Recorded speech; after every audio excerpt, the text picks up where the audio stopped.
Hello, I'm going to teach you how to take a blood glucose level today. The reasons why we do take a blood glucose level is like when someone comes into a hospital and you don't know what they're coming in for, it's just good to take one just in case there's something wrong and it just crosses off things off the list. Also, if a person comes in and they're pregnant, it's always important to take a glucose level as well. Diabetes, type 1 and type 2 as well, you have to take them at least once a day, depending on the person itself. But we also have to be very wary that when we're taking a glucose level, that if they are taking a certain medication, that can actually affect the overall result, and that's not going to be useful at all. So today I'm going to show you how to do one. So first of all, we're going to do my hand hygiene. So I would properly wash my hands with warm soapy water, but for this scenario we're just going to use alcohol gel for 30 seconds, and then I'll use my non-sterile gloves and put them on.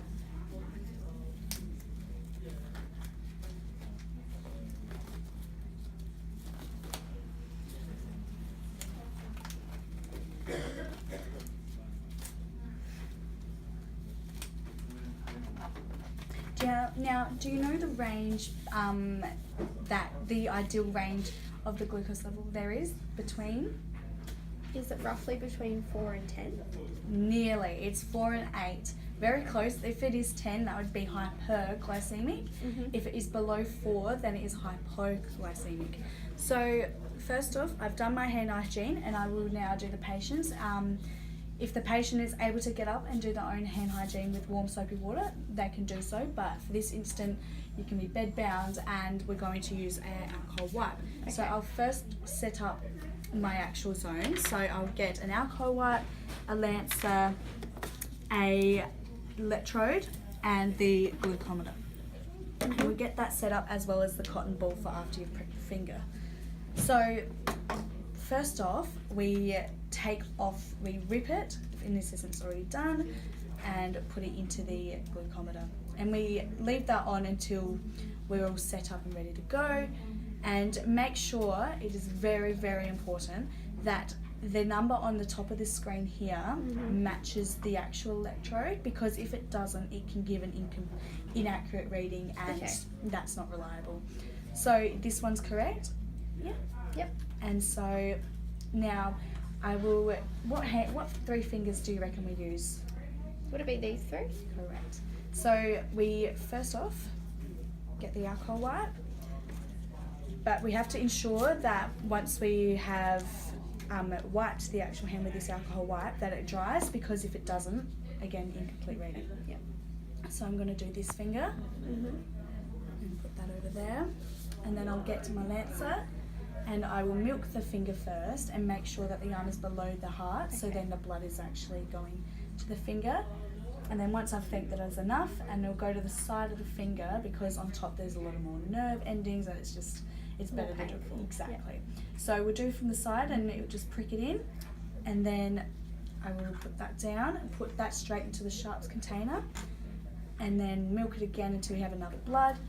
Put the electrode right under the blood and let it go up, which it is, and then it'll read and take 20 seconds or so to get its final answer, and just leave you with a cotton ball and just soak up the more blood. So your reading is 4.5, which is healthy, nothing wrong with that. But if we have a patient that's come in and it reads below 4, then we have to go to the hypoglycemic kit and just go through the protocol in the back of this. And so because it's not very low and you are capable of talking, swallowing, we would give you a highly concentrated sugary drink followed up by a long-lasting carbohydrate like a biscuit or sandwich. This doesn't taste very nice, but it helps, it works.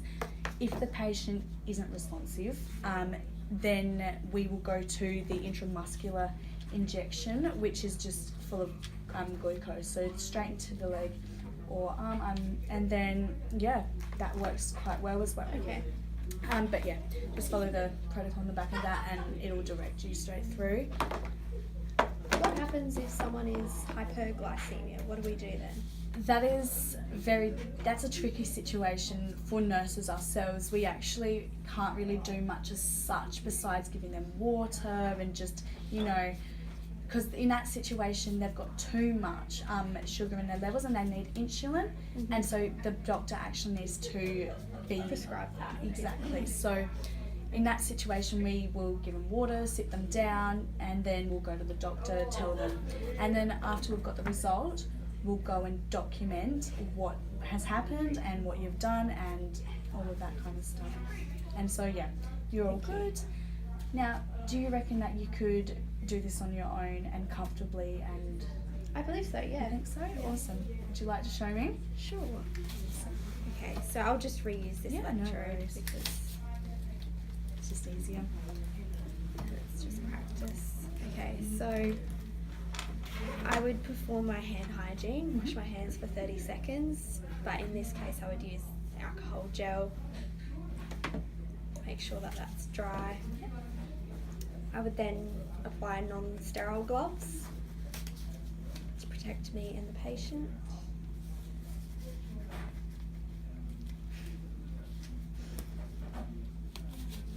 Okay, so then I would prepare all my equipment.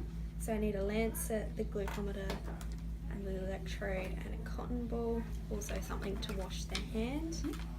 So if the patient could walk, I would get them to wash their hands with soap and water. But in this instance, I'm going to use an alcohol swab on one of these 3 fingers. So I'll just clean that. I'll let that dry, otherwise it can affect the reading. Definitely.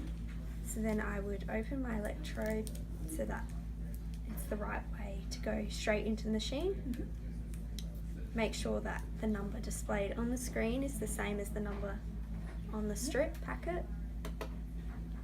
I would then prick the finger on the side to get the blood sample after milking the finger.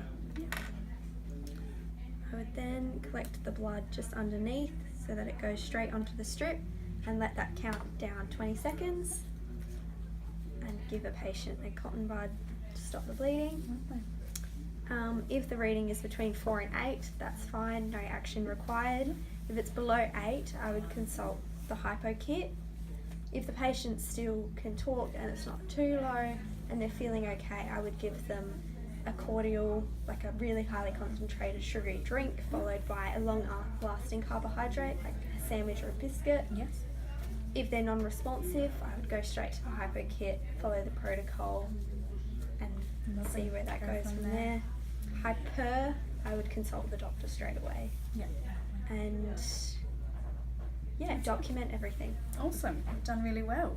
So I've also prepared some more reading for you. This is just to show why it's so important and just how to assess someone and Thank you. Enjoy.